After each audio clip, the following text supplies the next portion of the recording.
And we are alive, everybody. Late night, OBT after dark. Cecil Lammey hoping to soon be joined by Andrew Mason. Mace on the case, working late at Broncos Park, powered by Common Spirit, reacting to day 2 of the NFL draft for the Denver Broncos. Mace just texted me, said he's getting ready. So we're ready to go. Ready to talk about this day and what the Broncos did.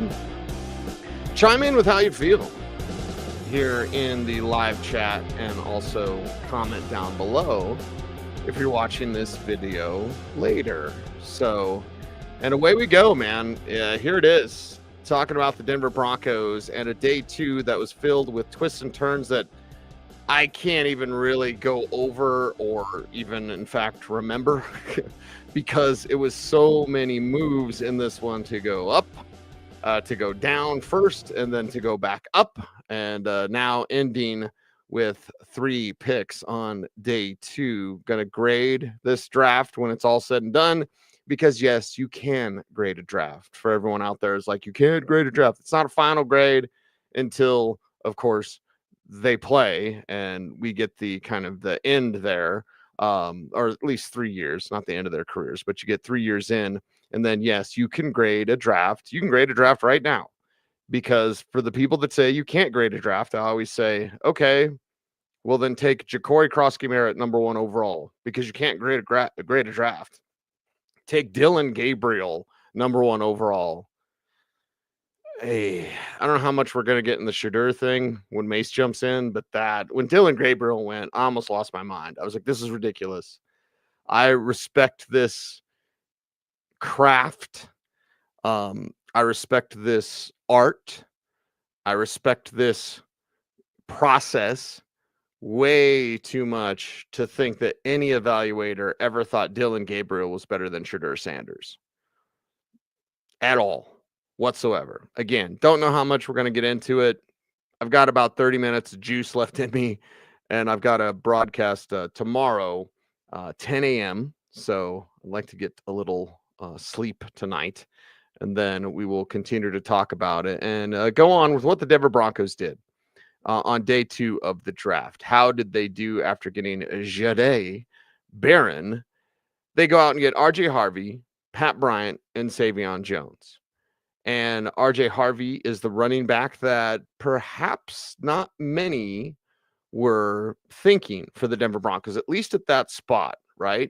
That's what, when you look at R.J. Harvey, Darren Sproles, my comp to him is Keaton Mitchell. So, some fantasy GMs or some Ravens fans might know Keaton Mitchell, but maybe not a lot of other people out there. So, this situation with R.J. Harvey, it's like, okay, was that the right back there? It was the right back for them. For me personally, with Harvey, he is a player that gets to top speed in a hurry. He's a player that almost uses jump cuts to create his space as a runner, which is very odd compared to like most players. You see Christian McCaffrey do it at times. Le'Veon Bell was an expert at the jump cut. It's not in the bag of tricks of many running backs out there, but you see it with R.J. Harvey there. And certainly in his top speed, in his first 10 yards, he can get to 18 miles an hour. So you like seeing that, a big play, explosive back. I believe it was 14% of his carries went 15 yards or more, and that was second only to Travion Henderson. Of course, Travion Henderson goes earlier after Quinshon Judkins. So you had the 2 Ohio State backs go at the top of the second round. And then much later, when the Broncos finally picked, then it was R.J. Harvey there. So Harvey is the guy that they pick up to be part of their committee, whether that's with Audric Estime or whether it's with another back. But he's clearly the speed element to that backfield. He's clearly the receiving weapon to that backfield. I do like R.J. Harvey on wheel routes. If you watch the highlights during the draft, they definitely showed him on some wheel routes. And that's something that, you saw and you liked out there. And it's something that he can do for the Denver Broncos. He has late hands and he can run some routes. So For me, you take him around too early, my opinion, just me. But obviously, their back was RJ Harvey. And then we'll see how he does in whatever committee they have with him. Again, I think another back could be coming in this draft. But RJ Harvey was their pick and their running back pick that we all had been waiting for. So it was an interesting selection. And Mace is joining us here, getting his final touches set up. I see him in the lobby. Go ahead and add yourself in whenever you're ready, Mace. And we can talk about RJ Harvey here with the Denver Broncos. How are you this evening, Andrew Mason? I'm not bad. Not bad. Yeah. RJ Harvey as their back. Would he have been your choice? No. At that spot, Dylan Sampson, Dylan who's still Sampson out there, was- by the way. Dylan Sampson was who I was thinking too. Yeah. So it's their choice. I think it's about a round too early. If you look at RJ Harvey, certainly top speed in a hurry, jump cuts, and patience as a runner. Patience and explosiveness. So you see him there. And Sampson, I felt, could be more of a 3-down back that you wouldn't have to take off the field. Harvey is clearly, in my opinion, a back that's going to have to work within some form of a committee. And we saw him down at the Senior Bowl. It's not that he, and again, as running backs, you can't take much from practices. But backs on backers, I put it out on Twitter. He's got to be more proven in pass protection. And that's where a smaller, more compact back, that's always going to be the question. Yeah. Smaller, more compact. I mean, he's got some speed. Don't get me wrong. I mean, he's explosive. Let's listen to George Payton's description. Certainly, he went into the reasons why RJ Harvey was their man. We took the risk. We didn't want to lose him, obviously, but we felt like moving back would set the tone for the day, would give us flexibility to do what we wanted to do for the day, and it did. And Harvey, this was kind of our pet cat throughout the process. His running style, we feel he's dynamic. He has really good vision, really good instincts, really good contact balance, highly explosive. We thought maybe he had the best vision in the draft. And you see the plus 10s. I think he leads, he led everyone with plus 10 runs, home run ability. We feel like he can improve in the pass game. He wasn't featured there, but we really like this back. The other thing also later on, Sean Payton talked about how early in the process they'd seen the skills of Ashton Genty, but then they're like, okay, he's unrealistic. So who can we go get? And then they zeroed in on RJ Harvey. So basically they're saying, hey, they loved Genty. It's kind of acknowledging they loved Ashton Genty, but they felt like it was not feasible to go get him. It's interesting that Harvey would be the second back. Not Travion Henderson. Yeah, not Travion Not O'Marion Henderson. Hampton. Right. Not some backs with some more skins on the wall, as John Fox would say. And, now I've compared him, and you'll know the back, Mace. Maybe not a lot of people do, but, I've heard some bad comparisons. He's not Bucky Irving, okay? Bucky Irving was a different style of smaller runner. I compared him to Keaton Mitchell. If you wanted to say Tariq Cohen, but correct me if I'm wrong, Tariq was undrafted, North Carolina A&I, if my memory serves. And then Keaton Mitchell, we're talking about a Ravens depth piece. This is a player that the Broncos feel like could play a big role for their offense. Yeah. And the thing is, he might be the most important addition to the team. Maybe more important than Hufanga, Greenlaw, Ingram. A lot's going to be riding on RJ Harvey. Oh, yeah, for sure. Unless the only way he's not the most important addition is if they trade for Breece Hall tomorrow or today. Right. Yeah. Again, it's today. The final day of the draft. But would that surprise me? No. Although, okay, it would mildly surprise me because the Broncos, as we sit here right now, they only have 2 draft picks, so they have a low amount of capital to make the type of trade for a veteran player that they've made in each of the last 2 drafts in getting Adam Troutman and John Franklin Myers. So I think they've probably got at least one more deal coming in this draft because I don't know that George Payton likes only having 2 draft picks left. I think there may be a deal where they take that 4th and try to get that into 2 5s.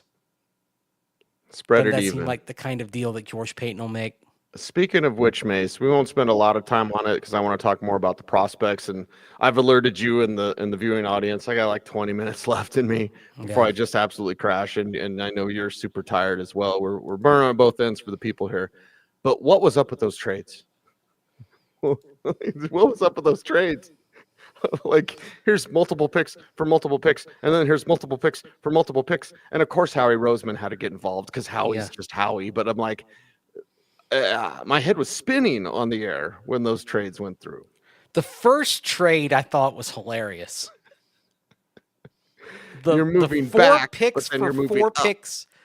They moved down. They moved down 6 choices in the second round. They moved up 11 in the third. They moved up in the fourth. They moved down. It was down a bit from 6 to 7. I said that was the most George Payton trade ever with Carolina. A total of 8 picks moving. Like, you basically just completely rearranged the back part of your draft. Right. And in terms of draft point value, you gained the equivalent of the 202nd overall pick. You gained 10.2 points of value. And it's like, what are we doing this for? Couldn't we had it much simpler? It's the details. I mean, it's sweating the details, right? For sure, yeah. The details matter. That's George. That's George. You know, the trade. Do you remember when he made that trade with Atlanta in 2021 to move up to take Javonte Williams? And that was one of the drafts where the Broncos had the cameras in the room, and they caught the moment where he was insisting on getting back that late round pick. Like, he was like basically cajoling Terry Fontenot to get, oh, come on, that pick. Like, he wanted that pick back just to kind of balance it so he could walk out with the same number of picks as when he walked in. Like, this means something to him, like the number of picks. This is why I just can't imagine him being okay sitting there only having 2 picks on day 3. Like, that's not kosher with him. It's not what he wants to do. And this No, is clearly he's a 2 more days darts of George guy. Payton. Like, this is George Payton 2 days, man. Like, day 3 is like, this is my time. It's not enough for him in his time to have only 2 picks. No, not at all. And have no 7th rounders. Right. And then when you did for a minute, you got into the 7th round. Oh, Nick Kosmider of The Athletic and I, when we saw that 7th rounder coming back, we looked at each other like, because we joked earlier in the day, like, oh, you know, George is going to find a way to get himself a 7th rounder. And we saw that like, yep, he did it. He did it. Got that 7th rounder. Oh, he got it. And this is all out of it. affection and fondness for George Payton at this point. This is just, for sure. Yeah, it's for sure. It's all in good fun. Yeah. And so the RJ Harvey pick is interesting. Again, about a round too soon. Dylan Sampson would have been my pick. Whatever. We'll continue the conversation. And let's put eyes on Harvey in this offense because it's with Sean Payton. Dirty Secret is fit for not just quarterbacks. Yeah. So we'll put a pin in it. Certainly get his receiving ability up. Again, pass protection will be the issue. Is there another back? You know, Taj Brooks, Devin Neal, somebody else. Well, certainly the type of back that you bring in. I think this probably takes a Brashard Smith out of the conversation.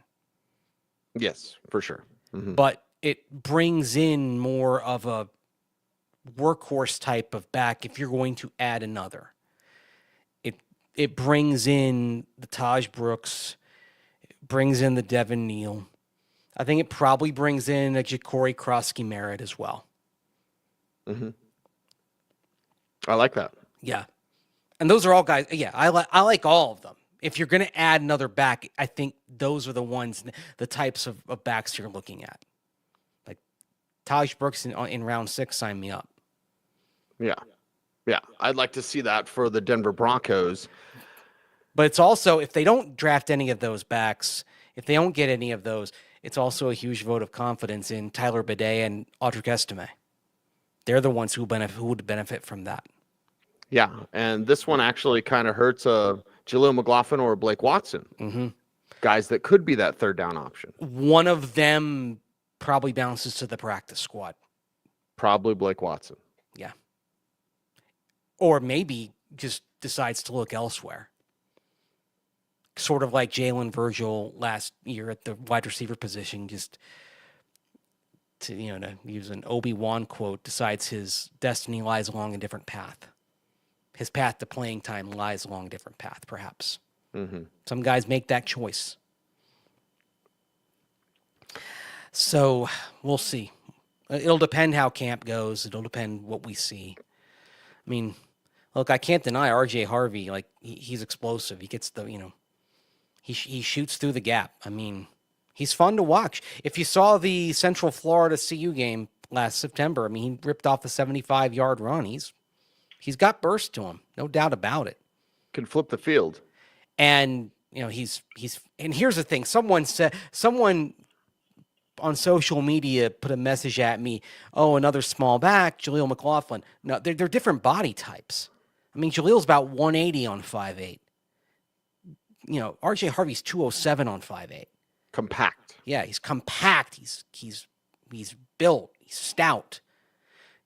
207 on 5'8" is like 220, 225 on 5'10", 5'11". Like, he can take a pounding. He can go between the tackles. He's got enough mass on him to do that. Mm-hmm. So I'm not worried about that. Can he get the tough yards for you if you ask him to do that? Yeah, he's got that ability he's got that frame. I mean, if you want him to burrow, he can burrow, but that's probably not what he does best. What you want to get him in space, take advantage of the quickness. Sean Payton, I think, is excited to see him in the passing game. I mean, he didn't do it as often as some others, but when he was asked to do it, he was effective. That's the thing. I mean, I've gotten some blowback saying he's a good pass catching back. He didn't have the frequency, but when he was asked to do it, he was effective. So you just have to get more out of it with him. But I can see him being an effective 50-catch guy. I think he can be a 50-catch, 550-yard pass catcher. I think he can average 10 or 11 yards a reception. He averaged 13 yards a catch last year at Central Florida. So I think he can get yards in the passing game that the Broncos weren't getting last year. And some guys, the guys that were remaining, are dump-off guys. Like Caleb Johnson to me would be a dump-off guy, Yes. where I don't want him as a receiving back, but if it's an outlet emergency last second, he's right there. With R.J. Harvey, you can run him on wheel routes. Yeah. Javonte was a dump-off guy. Mm-hmm. Caleb Johnson's a dump-off guy. R.J. Harvey is a dynamic guy. If you can run a wheel route with him, he can make some things happen there. He can actually run downfield routes. Mm-hmm. He can make people miss. He was one of the leaders last year in FBS and missed tackles forced. He'll do that. He will make people miss. So, and some of this I'll say, and I like Dylan Sampson better. I liked other backs better, but we said it with quarterback last year, Bo Nix, and I'll say it with running back here. I think you trust. You gotta trust Sean Payton in terms of what he knows for his scheme. Yeah, he identified him. He talked about watching a couple of hours of cut ups and seeing what he likes, seeing how it projected, and okay, you've selected him, you've chosen him. Go put him out there, see what he can do. A lot of different comps. Again, I would say some Darren Sproles to his game. That was a name Django mentioned today. Says, looks like Devontae Freeman from the Falcons. I wouldn't go that far. Ooh, Devontae Freeman was a name Daniel Jeremiah used in a comp because that was a name that Jeremiah brought up a couple months ago when he was asked about some Joker type backs as you got into late day 2, day 3. And, mentioned Jaden Blue as one of those guys and also mentioned RJ Harvey as well as someone who did project. Yeah. Yeah. So we've got the compact back projections. I don't think he's MJD. I don't think he's Devontae Freeman. Again, I think it's more Tariq Cohen, Keaton Mitchell, like that sort of back. So we'll see. We'll see what kind of production can be there. Let's talk about Pat Bryant and the Illinois receiver that we saw down at the Senior Bowl. And I understand everyone's got their favorites. Nobody's been talking about Pat Bryant longer than you and I. Okay. Nobody else was at the Senior Bowl from any media. When we were at the Senior Bowl, we weren't talking about him all that much. He didn't have a good Senior Bowl week. He didn't pop as much. Yeah. But I'll tell you heard the first name here on this show, and Bryant is a player on film, popped more than in person, and now the Broncos take him. People are saying, a slow receiver because he's a 4.6 40 guy. Well, I'll tell you this. For me, it's about the run after the catch ability. For me, it's about his ability to be clutch. I believe the clutch gene is real. 3 game-winning touchdowns in 2024 for the Illini. So, and you see those touchdowns, 17 over the last 2 years. You like that red zone threat, run after the catch threat, and clutch threat. Yeah. This was a question. If there's a critique on this, it's could you have gotten him later? This is one but this is also where DraftNix boards don't necessarily mesh with what draft boards are around the league. Let's make that clear. Like we all have our big boards and all that. But this is where teams do their work in terms of intel. If the Broncos have an idea from their work that Pat Bryant is in greater esteem around the league than he is in the DraftNik media community, because the DraftNik media community was saying round 5, round 6 for Pat Bryant. I mean, Jeff Legwold and I are sitting at the same table, and our rankings had him day 3.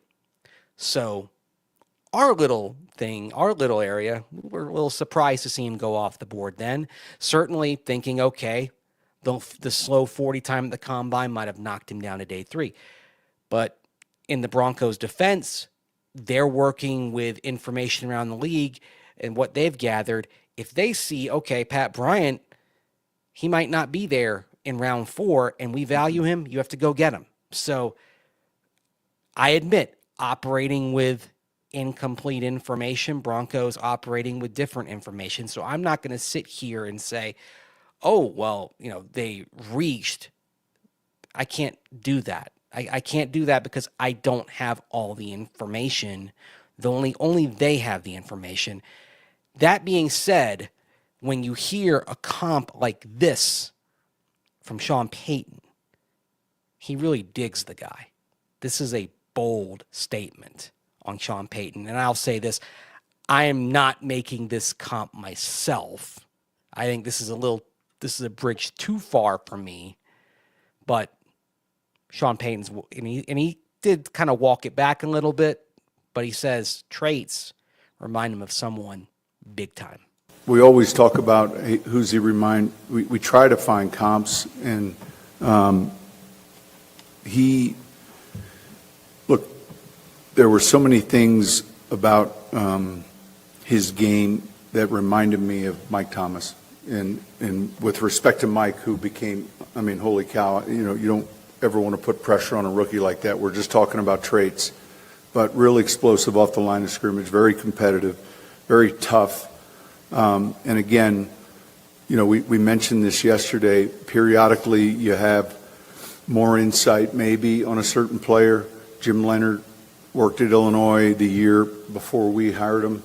And so Jim had insight as to the makeup, toughness, And I really think, the body of work and all the additional film study, but his size and his hands are outstanding. His competes, I don't know how many, critical. He was just that player that excelled at crunch time. I mean, he had, I think, a walk-off, a couple of these big plays. Obviously, he's physical, and so, but the player comp for me, it reminded me, forget the jersey number, just of a lot of traits that Mike had, especially at the line of scrimmage. So good get off at the line. Mentions, the clutch the walk competitive, off. Yeah. Doesn't drop many passes as well. He did earlier in his career, but he cleaned that up one drop last year. You know who, someone who I think is still thought of pretty well in these parts, dropped a lot of passes early and then didn't drop a lot of passes later, was a guy named Tim Patrick, right? Mm-hmm. Yeah, you work on that, you get better. And okay, this is another thing. You have intel, you know how a guy works and strives to get better. Well, the Broncos know how hard Pat Bryant works and what kind of football student he is, because Jim Leonard was around that Illinois program in the 2023 season, that year when he was, special assistant, the year when he was coming off hip surgery and he was kind of part-time with the program. Of course, Jim Leonard, Brett Bielema, they're connected from their time together at Wisconsin. So Jim Leonard knows what kind of player, what kind of person Pat Bryant is. Team captain, by the way, 3 of the first 4 Broncos added in the draft this year, team captains. I don't think it's a coincidence. Smart guys, leaders, captains, Football and wingspan IQ. with Pat Bryant. At the time he was picked, only 2 receivers had a larger wingspan than Pat Bryant of the receivers that had been picked. One's Tet McMillan, who had him beat by 1/8 of an inch. Yeah. And then the other was Jaden Higgins, who had him beat by 2 inches, because Higgins is the largest wingspan in this class. Yeah. These guys fit the profile. That's what Sean wants. I like Higgins a lot. When I saw him go off the board, he was one of my pipe dream guys. Mm-hmm. Yeah. We saw some Senior Bowl guys that we loved go off the board today, not with the Broncos. Yeah. I was a little sad to see Harold Fanning go off the board. I was hoping. I was a little surprised to see the little guy Dylan Gabriel go off the board before Shadur Sanders, but that's going to have to be saved for a later date. I almost dropped some F-bombs on the air. Okay. I was super pissed. We're at an interesting point now with Shadur Sanders, because we are now at a point where teams are drafting lottery ticket quarterbacks or quarterbacks who are more likely to be backups. And in other words, they're drafting quarterbacks who they don't want to be hassles. They don't want circuses. They don't want distractions. Mm-hmm. This is a problem for Shadur Sanders, because Shadur Sanders is going to get attention. Even more now that he would be a day 3 pick. Yeah. Look, Shadur Sanders' comp for me is Teddy Bridgewater. So Shadur Sanders, the right area for him skill set wise as a quarterback, late first, early second. So should he have gone much earlier? Yes, should have. Should he have gone top 10? No. Should he have gone around pick 31, 32, 33? Yes. And he hasn't. They won't do it, Mace, but it'd be cool to see the Tennessee Titans go Griffin Cousins on them. Ha! Ward and Shadur. That'd be funny. They're buddies. They train together, and you could always flip him. If he goes in a preseason game, looks halfway decent, and the Dion things calm down, because it's totally going to be calmed down now. He's a day 3 pick. Teams are, we had interest in Joe Milton, who threw passes in half a game. Yeah, the Patriots flipped our guy. We both loved Milton. Yeah, you can flip Shadur Sanders. Yeah. You can always flip surplus quarterbacks you develop. And Matt Schaub was a guy the Texans or the Falcons flipped, remember? To Houston. All those Packers Back in the guys, day. Aaron Brooks, Mark Brunell, Matt Hasselbeck. It's the Ron Wolf thing, man. Mm-hmm. Ron. If I have if there's a GM that I personally sort of idolize, it's Ron Wolf. It was Ted Thompson for me. Yeah. Well, Ted was Ron's protege. Mm-hmm. There, you know. So I think we're barking up the same tree, you and I. Mm-hmm. Yeah.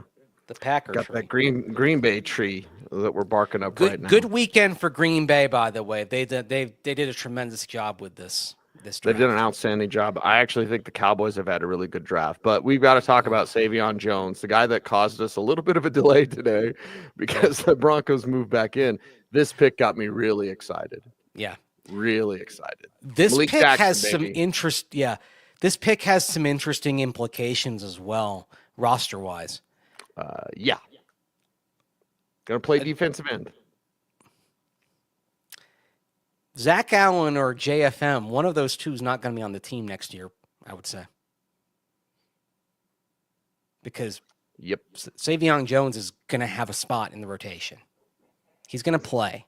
It's a really good player. Yeah. He's a really good pass rusher. Mm-hmm. He's Relentless. Yeah, he's going to be a 6 to 9 sack a year guy pretty quick. Nice array of moves. Eric Edholm Motor. From NFL.com, I tweeted out my mini little report on Jones, and Eric Edholm tweets me back, and he goes, "I love him. He's a bully." Yeah. We need to get Eric back on this show. Yeah. That dude knows ball. Yeah. When they traded back up, I'm like, it's like, okay, because I liked where they sat for day 3 pick wise, and when I saw what they gave up, I'm like, okay, this better be somebody good, right? Mm-hmm. There were about 5 names I had in my mind that it had to be one of them for me to feel okay with the trade. This was one of the names. They were, by the way, the 5 names on my list. They were all tight ends and defensive linemen at that point. Mm-hmm. Had to be. That's sorry, as I jostle my camera there. It had to be one, and Savion Jones was one because it just the guy just keeps going and going. Like he's a the old. This is an old reference. He's the Energizer Bunny up there. Doesn't stop. So in the short term, the guy whose spot is endangered on the roster is probably Eni Iwazurike, I'd say. Yep. I don't think there's room for him. Jordan Jackson, Eni Iwazurike, probably one of them's gone, and Iwazurike was behind Jordan Jackson, so I'd say probably Iwazurike's in a lot of trouble on the roster. Yep, and we'll see. Broncos could always flip somebody, try to trade away a player or something like that. But they got a lot of depth, a lot of competition now. Could they flip a player tomorrow, maybe? Perhaps. Maybe that's how they add more picks. Oh. The desirous of George Payton. Oh. Interesting.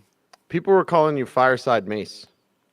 I think it was John Davis. He was like, "Give me Fireside Mace tonight." We have one more fireside coming, don't we? Hopefully. Well, it's a little easier tomorrow because you're not on radio full time. For the whole day. I Yeah. pop in, once an hour or whatever. So Yeah.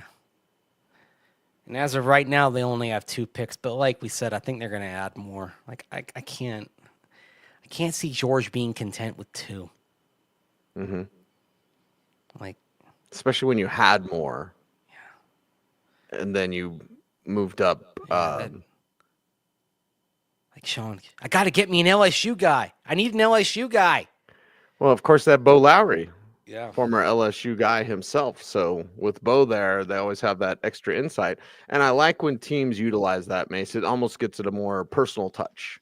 You know, whether we talk about Pat Bryant and the connection there with Jim Leonard, or we talk about Savion Jones and the connection there with Bo Lowry, it's always good to have like inside the building perspective for these prospects.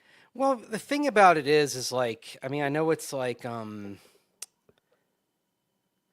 know, sometimes it's the, you get too caught up in kind of who you know, what you know, but you also want to have that kind of level of trust. And when I asked Sean about like sort of leaders and team captains, he talks about how he wants guys who are going to fit in the culture, right? So if you have this level of knowledge about the players, you have a better idea of whether they're going to fit in the locker room. This is important. I mean, year one, 2023, I think a big part of that, and you and I discussed it, a big part of that was figuring out the guys that were in and the guys who were out. The guys who fit and the guys who weren't. It was who were Peyton's guys. Yeah. Because and some of them were going to be holdovers. Just because you were somebody who was inherited doesn't mean you weren't going to be a Sean Payton guy. I mean, I'd say someone like Garrett Bowles is a Sean Payton guy. He became that. Mm-hmm. A lot of these, the guys that have stuck around have become Sean Payton evangelists, I would say. Cal asks, why can't we have the lights on? It's OBT after dark.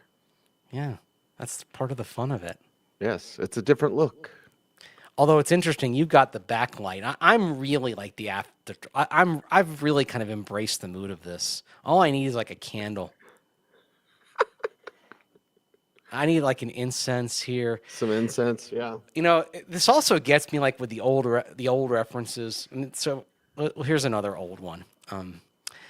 You remember on WKRP in Cincinnati, the nighttime DJ Venus Flytrap? Oh, geez, yeah, that is going back.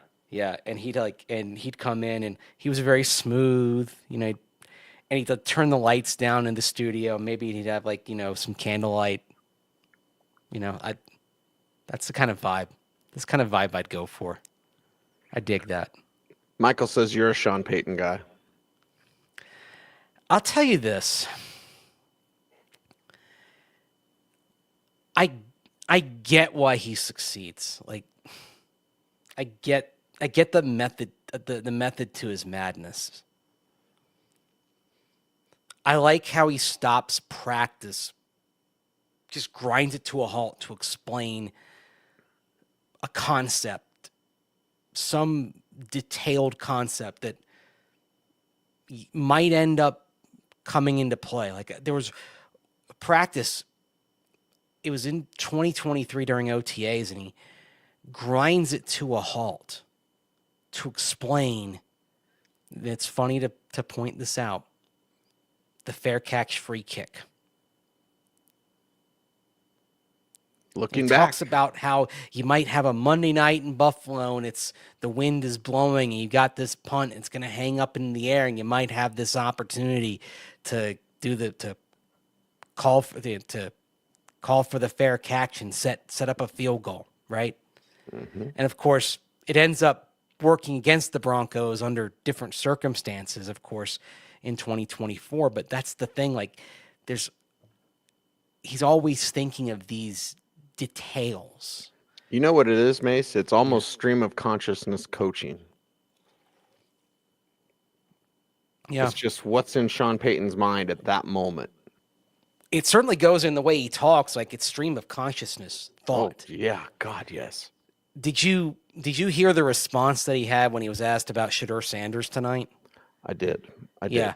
That was stream of consciousness. The other thing is, it's not just stream of consciousness, and sometimes it doesn't make sense. Like, if you're taking it for television, sometimes you can't do much with it, and if you're writing it, you got to kind of use the ellipsis because it's rough draft. Mm-hmm. It's not final draft. It's rough draft. It's sometimes why I struggle in broadcasting because my thoughts are often very rough draft, not final draft. A lot of times on this show, I know sometimes I don't make a lick of sense because it's rough draft thought. It's coming to me as I'm speaking it. And sometimes I'm literally processing it and speaking it as I'm processing it. I think Sean's doing that as well. And I think that's part of why when I listen to him and I can see, I can sense the gears turning in his head. And because I feel like I've got some of that same kind of thought pattern as well, I sort of understand it. So I think that's why I appreciate it. But I also can see why it drives some people mad, because I know I drive people mad. Kenny says, tell us a football ghost story, Mace. Football ghost story. I don't know if it's a ghost story, but I'll tell you a story about a time. It was in 2002. It was after the game in Kansas City. Broncos had just won. Channing Sharp had a huge game. Should I be bringing up Channing Sharp right now? I don't know. Anyway, he doesn't have anything to do with the story. Jason Elam game-winning field goal. How's that? Okay. So we get to the airport, and everyone's getting on, and we're in the jetway. And standing in the jetway waiting to board, one of the offensive linemen just rips this huge fart. And we're all standing there. Oh, boy. I believe it was Tom Nalen. Sounds like something Tommy would do. Yeah, it's something Nalen would do. For sure. Oh, man. After you win a game like that, it's okay. But, yeah. Oh, man. Good times. It happens. That's for sure. Nalen, or was it Patrick Hape? Might have been Patrick Hape. Because even though he wasn't an offensive lineman, he was kind of an honorary lineman. Right. You know? Right. Same type of vibe. Oh, man. Yeah. I was we were telling stories today about the 05 draft. The 05 draft. Corner. Mm-hmm. The late Darren Williams, Dominique Foxworth, Carl Pema. And then Mike Shanahan, I just want to shake things up. Let's shake things up. And he picked Maurice Clarett. There at it was back when the draft was only 2 days. Mm-hmm. So day one was rounds 1, 2, 3. Day two was 4, 5, 6, 7. And the last pick of A1, at the very end, everyone's getting ready to go, Maurice Clarett. Whoa! Oh my gosh. Like, just blew up everything everyone was doing that day. I believe Brandon Jacobs was still on the board when that happened. Yeah, became the story. Yeah, Brandon Jacobs was on the board, and Brandon Jacobs had a heck of a career. Maurice Clarett did not ever have a carry.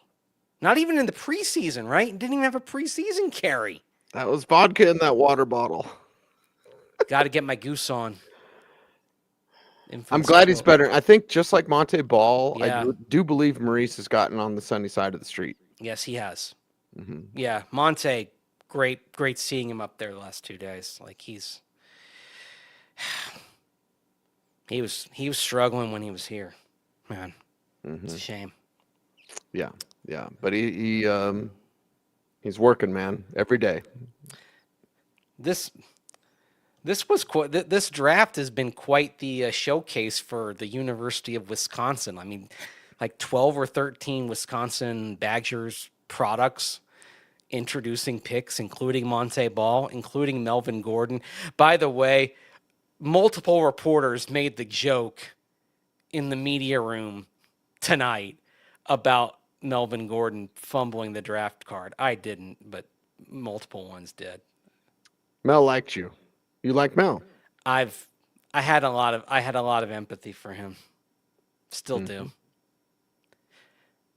Very, very proud of his Wisconsin roots, which is why I was, being from Wisconsin, he was from Kenosha, which is why I was not surprised he walked up there in a old school Milwaukee Brewers windbreaker. Like, I'm like, that's Melvin Gordon. He was either going to walk up in a Brewers thing or a Milwaukee Bucks thing. Like, that's just him. Like, he is Mr. Wisconsin through and through.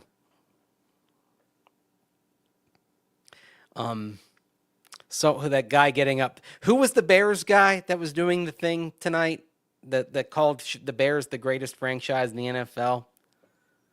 Made it like a I must wrestling have thing missed- or something. Oh, it was Seth, whatever. Yeah. I'm not a wrestling guy, so Okay. yeah. Yeah. Seth Rollins. Thank you. Yeah.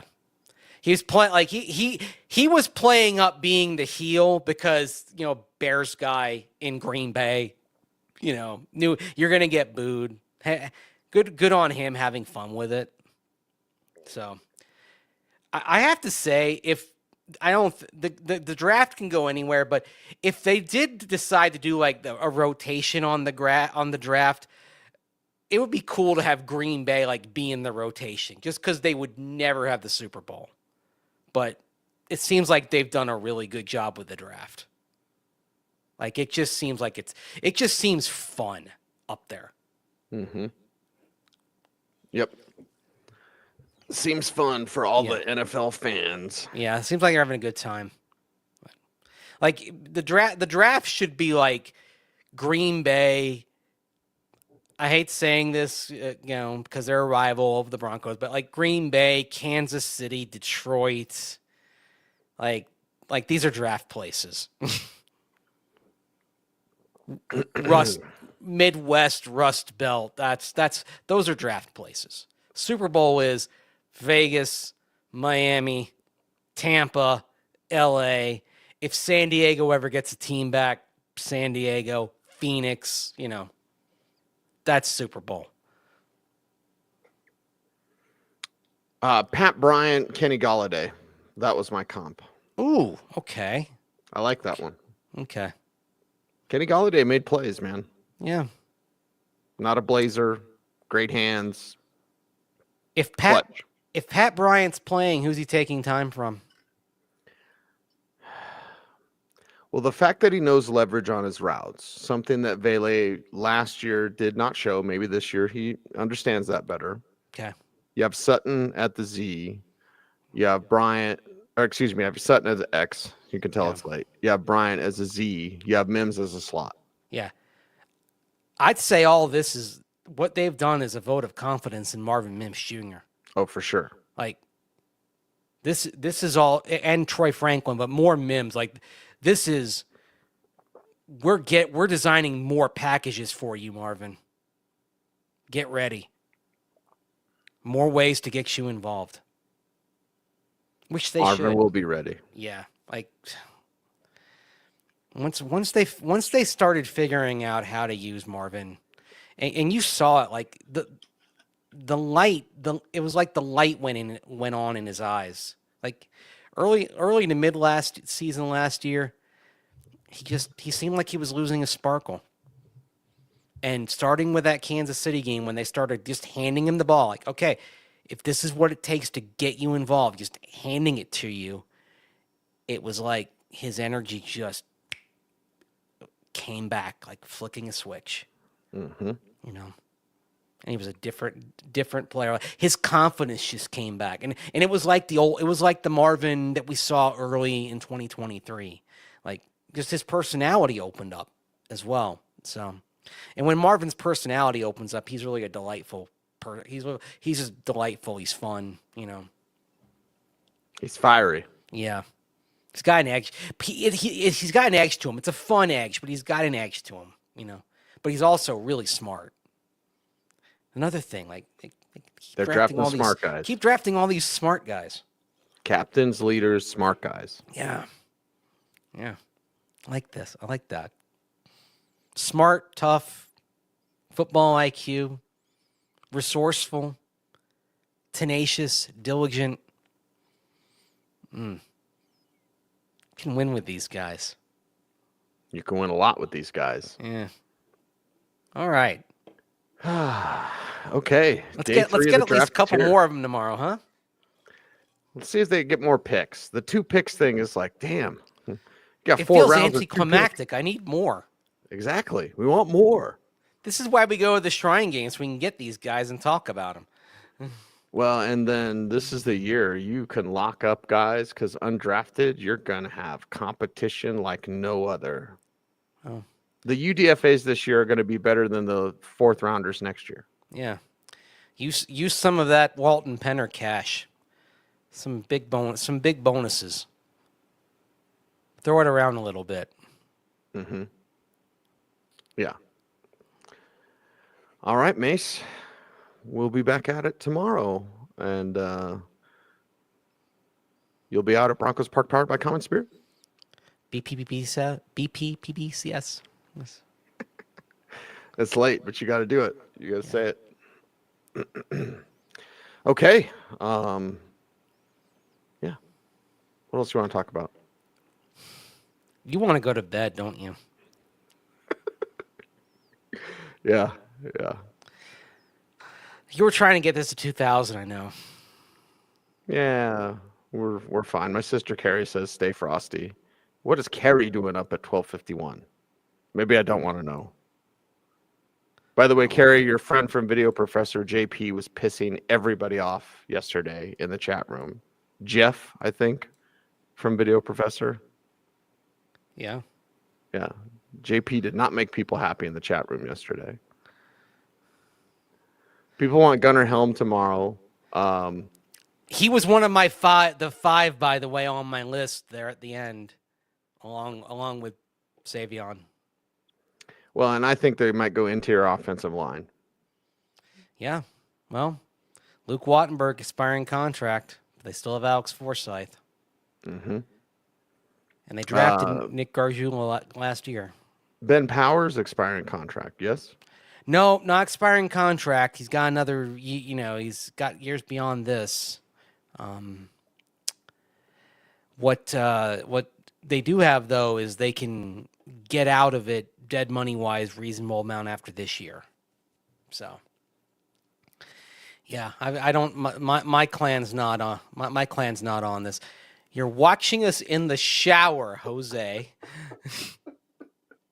Is this like Kramer when he gets the garbage on Seinfeld, when he gets the garbage disposal involved? He gets the phone and he gets the garbage disposal so he can just take these like 4-hour showers and do everything he does, live his entire life in the shower, Get down how you get down, baby. That's what we do. TMI, here, right? Jose. Yeah, I like that. I like that. Oh gosh. Oh man. Okay. There we go. So you're getting Appreciate you woozy. all. Yeah, I feel it. But Okay, by one the more way, day. just before we go, you see I got a new Broncos pennant there behind my finger, okay? You Okay. can't see it. You know what that pennant says on it? I'll just fill you guys in. It's a mistake pennant. It was not destroyed. That pennant says Super Bowl 22 champions. Whoa. Yeah.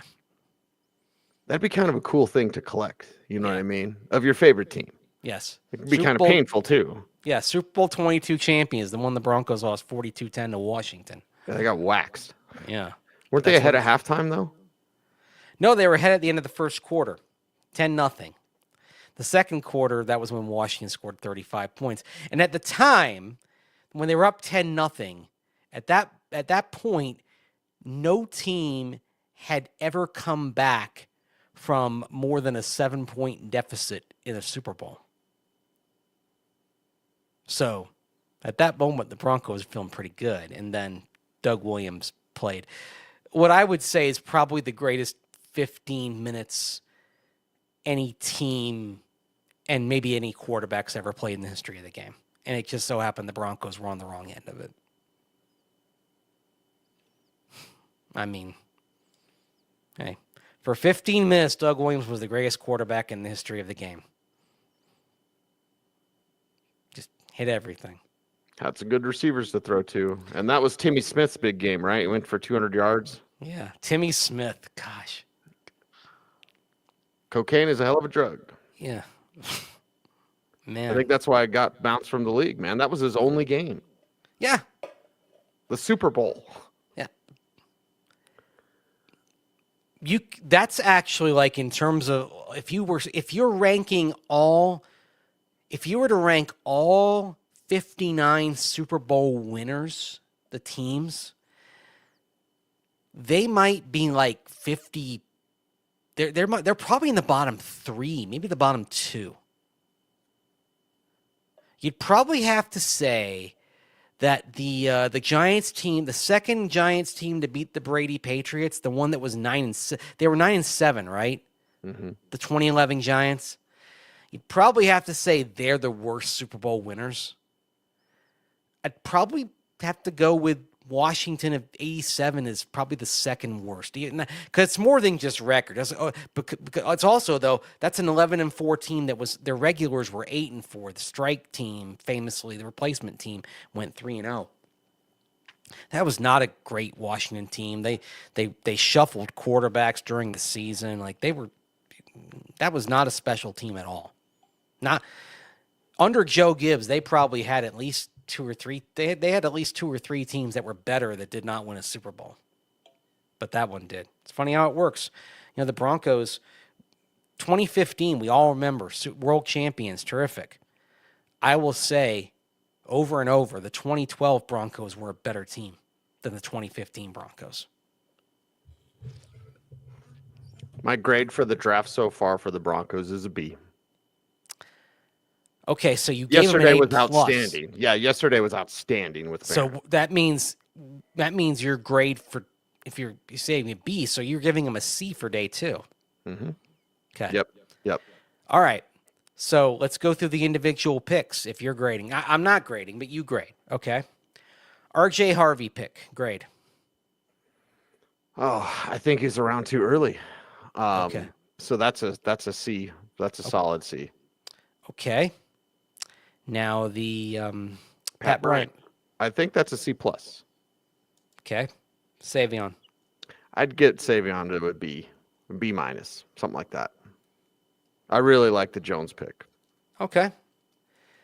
That's saying you're probably C plus, B minus there, I'd say. Yeah. Okay. All right. I think I would say this, though. I think when you're 60, like you're low 2, and RJ Harvey might be like mid to high 3. So I'm not sure it's like a round too high. I think it might be like 10 picks too high. And I know this is splitting hairs here. Sure. So half a round. Whatever. Yeah, I think it might be like half a round too high. I don't know if it's a full round too high. So, well, there's some projection with Harvey, and they believe in his receiving ability. As you've mentioned, he didn't get much opportunity, but they're projecting he can do that. Like he looked, I've seen him like the thing is, I've seen him catch the ball. Like I've seen him. He looks like somebody who can be a 50 catch, 550 yard a year guy to me. Like I see that ability. I know Sean Payton talked about when they watched his pro day, soft hands. So, but I'm not talking about his pro day. I'm talking about what he did in the games. Like I'm cool on pro day because it's underwear Olympics. Yeah, the ultimate of underwear Olympics. Yeah, it's the free space on the board. So. But it's like the pet cat. That's an interesting term that George Payton used. The pet cat. Yeah. That they just to describe him. That they liked him. They really liked him. They zeroed in on him. They're good. I'll tell you, they're good at keeping things down because boy, there were some indications of other directions, and boy, they really kept it quiet on RJ Harvey. Yeah. That one, none of us had. And we all felt Hampton would be the guy if he was there, and then he wasn't the guy. And then some thought Henderson, and there so were I always laugh when people say, there were whispers we know what on you're Sampson too. Like there were whispers on Sampson too. Yeah. Harvey was left field. He was their guy. Mm-hmm. This ain't the Elway era where you knew everything. You knew it all. All right. We'll be looking forward to day 3 of the NFL draft with great interest. But in the meantime, Mace, we need folks' help out on YouTube as we're over 18,000 subscribers now. Thank you all very much. Tell a friend, about our Denver Sports Channel. We appreciate you very much. How can folks help us out on YouTube? Like, Comment, share, subscribe, hit that notification bell. so that you Never miss miss a vid. vid. That's right. He's Andrew Mason. You follow him on all the socials at Mace Denver. I'm at Cecil Lammey saying OBT's BFD. Good night and stay frosty.